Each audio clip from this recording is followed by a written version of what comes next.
అవి కథల వరకు, లేకపోతే పుస్తకాల వరకు, లేకపోతే అవి నెరవేరకుండా ఉండే ఎన్నో సంస్కరణ కోసం ప్రయత్నించడం జరిగింది.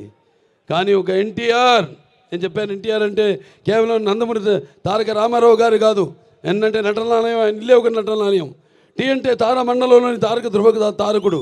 ఆర్ అంటే రారాజు రాజర్షి రాజకీయ దురంధరుడు, కమనీయ సౌమ్య గుణధాముడు ఎన్టీఆర్ అని.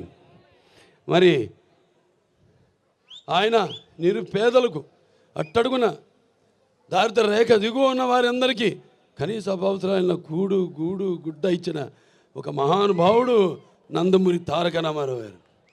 సరే, ఆయన బిడ్డగా, ఆయన ఒక ఆర్టిస్ట్గా, ఆయన వారసుడిగా దాన్ని పరంపరను ముందుకు తీసుకెళ్ళడం, అలాగే ప్రజాసేవలోకి ఎమ్మెల్యేగా అయితేనేమి, లేకపోతే బసవంతారక ఇండో అమెరికన్ క్యాన్సర్ హాస్పిటల్ అయితేనేమి, లేకపోతే నా ఎన్బికే ట్రస్ట్ ద్వారా అయితేనేమి, నేను ఒక్కడనే కాదు,